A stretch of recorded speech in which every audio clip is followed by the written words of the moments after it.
¿Qué tal? Muy buen día. Pues continuamos con este estudio que llevamos acerca de el Nuevo Testamento. Y bueno, hoy corresponde la segunda carta de Juan. Es una carta muy pequeña, una carta que contiene un capítulo y 13 versículos. Es muy corta, pero igual sabemos que la palabra tiene mucha enseñanza, tiene mucho contenido para nosotros como hijos de Dios. Y bueno, el propósito de esta carta es hacer hincapié en los fundamentos de Cristo, la verdad y el amor, y también de prevenir acerca de los falsos maestros. El autor es el apóstol Juan, los destinatarios es la iglesia local y sus miembros.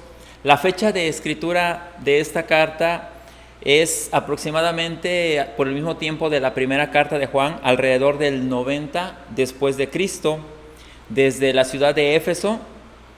El versículo clave es el 1:6, que cita de la siguiente manera: el amor consiste en hacer lo que Dios nos ha ordenado, y Él nos ha ordenado que nos amemos unos a otros, tal como ustedes lo oyeron desde el principio.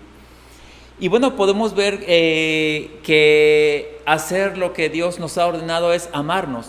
De hecho, el ejemplo del amor lo puso Él. La misma Escritura nos habla de que el amor de Dios es tan grande que dio a su Hijo unigénito. Y bueno, Él nos ha dado primeramente ese amor.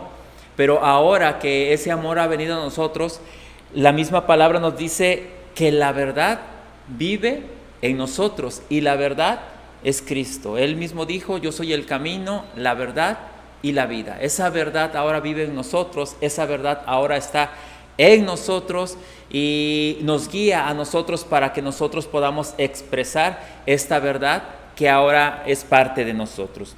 La Escritura en la segunda carta de Juan, en el capítulo 1, versículo del 1 al 3, cita de la siguiente manera: del líder y encargado de la iglesia, a los hermanos y hermanas que Dios ha elegido. Yo los amo, y no solo yo, sino también todos los que han conocido la verdad. Le pido a Dios, el Padre, y a su Hijo, Jesucristo, que sean buenos con ustedes, que los traten con mucho amor y que les den su paz, que hagan en ustedes abunde la verdad y el amor. Y bueno, esta carta nos habla de aquel que vive en nosotros, que es Cristo, y dice que vive en nosotros y está con nosotros y vivirá para siempre en nosotros. La Escritura, cuando nos habla acerca de que Él está en nosotros, nuevamente te recuerdo lo que dice la Escritura en el Evangelio según San Juan, capítulo 14, versículo 6, que dice así: Jesús contestó: yo soy el camino, la verdad y la vida. Nadie puede ir al Padre si no es por medio de mí. Entonces vemos que el único camino para llegar al Padre es Jesucristo. No hay otro camino, y la única verdad es Jesucristo. En Él está la verdad. Él es la verdad y la vida está en Él, y esa vida ahora está en nosotros. Podemos ver también que esta porción de la Escritura nos habla acerca de la gracia de Dios que fue derramada a nosotros. Cristo fue derramado a nosotros, el amor de Dios fue derramado a nosotros. Y también esta carta nos habla acerca de lo que es la misericordia, que es el favor de Dios sobre la vida de cada uno de nosotros. Y gracias a su gracia, a su misericordia, podemos experimentar la paz de Dios por la presencia que ahora está en nosotros, que esa presencia nos guía a toda verdad, esa presencia nos conduce a hacer todo aquello que a Dios le agrada. Por eso es importante que nosotros permanezcamos en la verdad y vivamos en ese amor. ¿Cómo lo hacemos? Practicándolo. Vivir en la verdad y el amor es ser consciente de la presencia de Dios en mi vida. Aunque la presencia de Dios está en nosotros como hijos de Dios. Desde el momento que nosotros somos hijos de Dios, su presencia está en nosotros. Nosotros somos participantes de la naturaleza divina, pero cada uno de nosotros necesitamos ser conscientes de esa presencia, conscientes de que Él nos habita, conscientes de que Él está con nosotros, conscientes de que no importa la circunstancia, no importa el lugar, Él está con nosotros y Él está en nosotros. Anteriormente se tenía solamente la creencia de que Dios habitaba en un lugar. La gente iba a buscarlo al templo para sentir la presencia, pero realmente ahora la Escritura dice que nosotros somos el templo del Espíritu Santo, que su presencia está en nosotros y por lo tanto Él no se aparta de nosotros. Él está todo el tiempo con nosotros. Nosotros fuimos llamados a vivir en la verdad, a vivir en aquello a lo cual Él nos ha llamado. La segunda carta de Juan, en el capítulo 1, versículo del 4 al 6, cita de la siguiente manera: qué contento me puse al encontrarme con algunos de tus hijos y ver que viven de acuerdo con la verdad, tal como el Padre lo ordenó. Les escribo para recordarles, queridos amigos, que nos amemos unos a otros.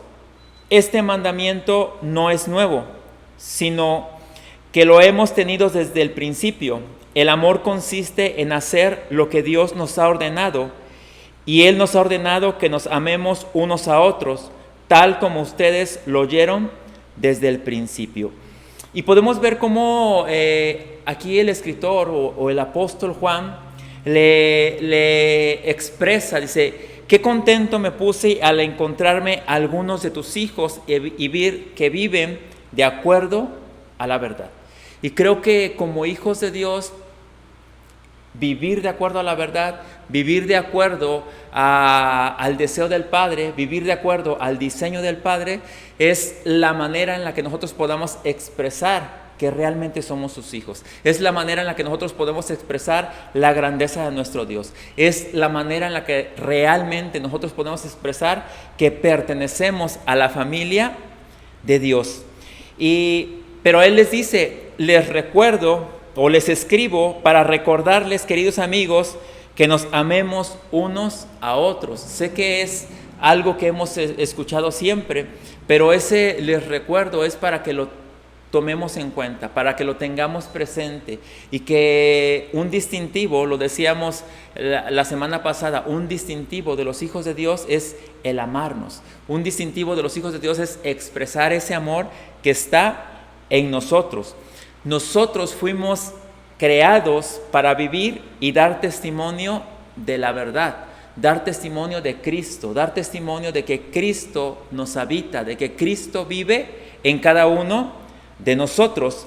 La Escritura en el Evangelio según San Juan, en el capítulo 14, versículo del 23 al 24, cita de la siguiente manera: respondió Jesús, díjole: el que me ama, mi palabra guardará, y mi Padre le amará, y vendremos a él y haremos con él morada. El que no me ama no guarda mis palabras, y la palabra que habéis oído no es mía, sino del Padre que me envió. Entonces está diciendo Jesús que la palabra que ellos están escuchando, que no es de Él, sino que es la palabra del Padre que lo envió. Lo que Él estaba diciendo: yo he venido para hacer la voluntad de mi Padre.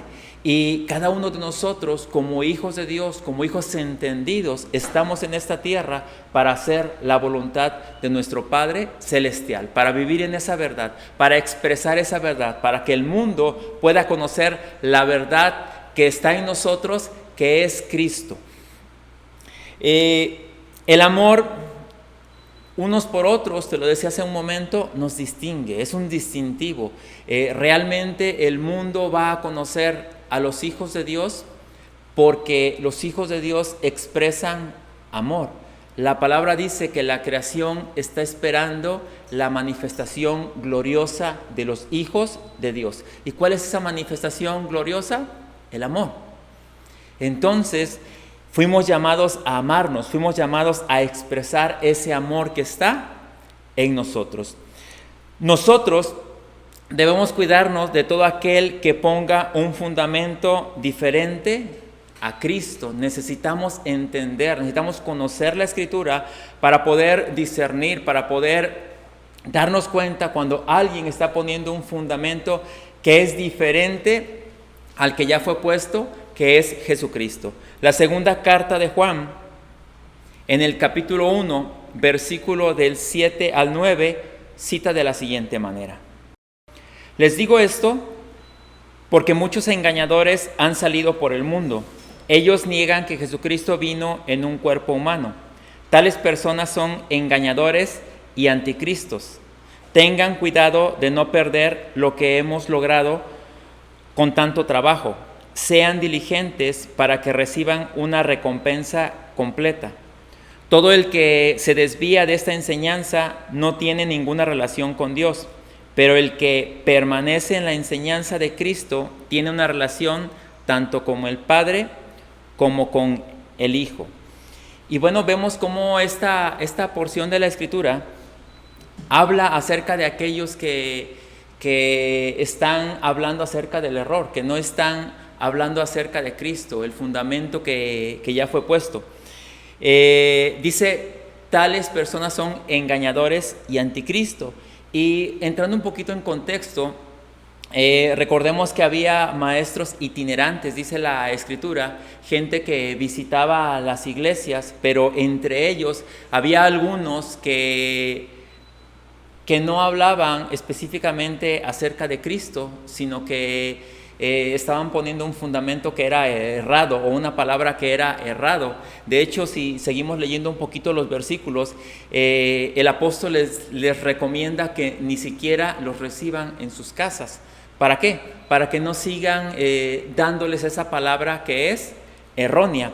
Pero a lo que los lleva es a que ellos sean diligentes al recibir la palabra. Y bueno, la palabra diligente, la busqué en el diccionario y dice así: es una persona que pone mucho interés, que pone esmero y eficacia en la realización de un trabajo o en el cumplimiento de una obligación o un encargo. Entonces, cuando el apóstol les aconsejaba que fueran diligentes, les estaba diciendo: pongan interés en la palabra que ustedes están recibiendo, pongan esmero en aquello que ustedes están haciendo, sean eficaces en la realización de la tarea a la cual se les llamó a ustedes, para que puedan cumplir el encargo que se les dio. Los hijos de Dios no fuimos llamados a ser simples creyentes. Eso es algo que tenemos que entender. Generalmente se va a las congregaciones, muchos se sientan, escuchan la palabra, se van y realmente no pasa nada en sus vidas. Y no es porque la palabra no sea eficaz, sino que la palabra es eficaz, pero a veces no somos diligentes al recibir la palabra. Entonces, los hijos de Dios no fuimos llamados a ser simples creyentes o asistentes a reuniones. Los hijos de Dios somos llamados a ser discípulos que estamos en un proceso constante de entendimiento y madurez. Como hijos de Dios, cada vez de que nos reunimos, cada vez de que escuchamos la palabra, cada vez de que estamos expuestos a la palabra, es para que nosotros estemos siendo discipulados. Y el discipulado es constante, es todo el tiempo. Nadie puede decir: es que yo ya terminé, yo ya sé todo. No, realmente constantemente la Escritura nos va iluminando, nos va mostrando la grandeza de Dios. A medida que vamos nosotros madurando y vamos teniendo un entendimiento para alcanzar cierto grado de madurez en Cristo. El Evangelio según San Juan, capítulo 14, versículo 6, cita de la siguiente manera: Jesús contestó: yo soy el camino, la verdad y la vida. Nadie puede ir al Padre si no es por medio de mí. Cada uno de nosotros necesitamos ser diligentes al atender esta escritura. Si Él está diciendo que Él es el camino, ¿qué se hace en el camino? Pues se camina en ese camino. Entonces fuimos llamados a caminar ese camino al cual Dios nos ha llamado. Pero también Él dice que Él es la verdad. La verdad está en Él. Él es la verdad. Por lo tanto, la única verdad que existe es Jesucristo. Dice, y la vida, nadie puede ir al Padre si no es por medio de mí. Necesitamos atender esta escritura con diligencia para que nosotros podamos cumplir el llamado que tenemos de parte de Dios, la asignación que tenemos de parte de Dios, el propósito eterno al cual Dios nos ha llamado a nosotros a través de la asignación que nosotros tenemos en esta tierra. La iglesia, o una de las características de la iglesia primitiva, era la hermandad. Y creo que no solamente en la iglesia primitiva, sino que en nosotros como hijos de Dios necesitamos entender que todos somos hijos de un solo Padre celestial. Y por lo tanto, cada iglesia local, cada iglesia que hay en cada lugar es parte del cuerpo de Cristo. Nosotros no estamos separados. Cada iglesia que existe en tu localidad, cada iglesia que existe en cada ciudad, cada iglesia que existe en cada país, son miembros del cuerpo de Cristo. Y por lo tanto, todas las iglesias necesitamos tener hermandad. Necesitamos mostrar la grandeza de Dios. Necesitamos mostrar el amor que tenemos unos por otros. La segunda carta de Juan, en el capítulo 1, versículo 13, cita de la siguiente manera: la iglesia donde ahora estoy tiene una relación muy estrecha con la iglesia de ustedes, y los miembros de esta iglesia les mandan saludos. El apóstol estaba diciendo, la iglesia donde yo estoy en este momento tiene una relación muy estrecha con ustedes. Dice, y los miembros de esa iglesia les envían saludos. Nosotros necesitamos entender esta verdad, esta palabra, que realmente en la realidad deberíamos nosotros tener una relación estrecha entre todas las iglesias. ¿Para qué? Para que el amor del Padre sea conocido, para que podamos mostrar la grandeza de aquel que nos llamó de las tinieblas a su luz admirable.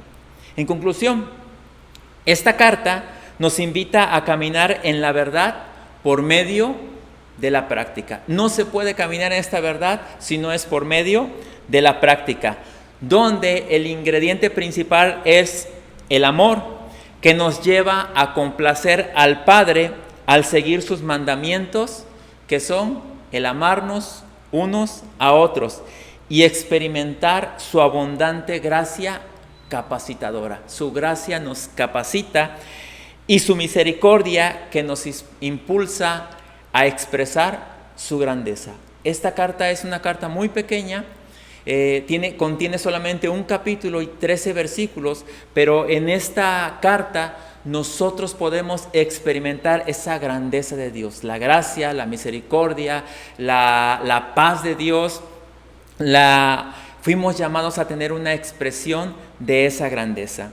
La verdad debe estar presente siempre en nosotros. Debemos ser conscientes de esa verdad que está en nosotros. Debemos ser conscientes de que Cristo ahora nos habita a nosotros y que eso es en cada momento de nuestra vida.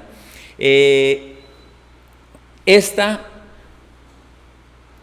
verdad que ya está en nosotros nos da la capacidad, nos muestra en el corazón, nos indica para poder distinguir y poder discernir cuando hay error, y de esta manera poder decidir para rechazar todo aquello que no esté de acuerdo a la verdad en la cual Dios nos ha colocado.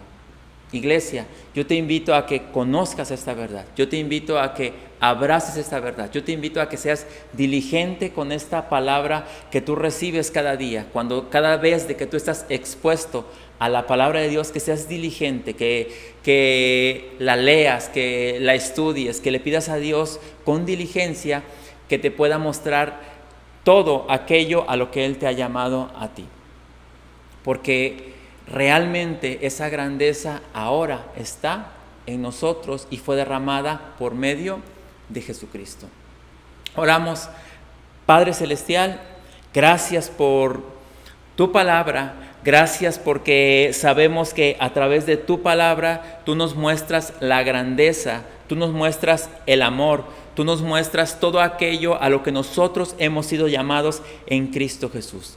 Gracias te doy porque sabemos que cada vez de que tu amor se expresa, el mundo puede conocer que tú eres real, que tú existes y que tú habitas en cada uno de nosotros. Te lo agradecemos en el nombre de tu Hijo Jesucristo. Amén. Amén. Pues iglesia, yo les invito a que leas esta carta. Es una carta muy pequeña, pero sé que va a ser de mucha edificación para tu vida. Nos vemos a la próxima. Abrazos.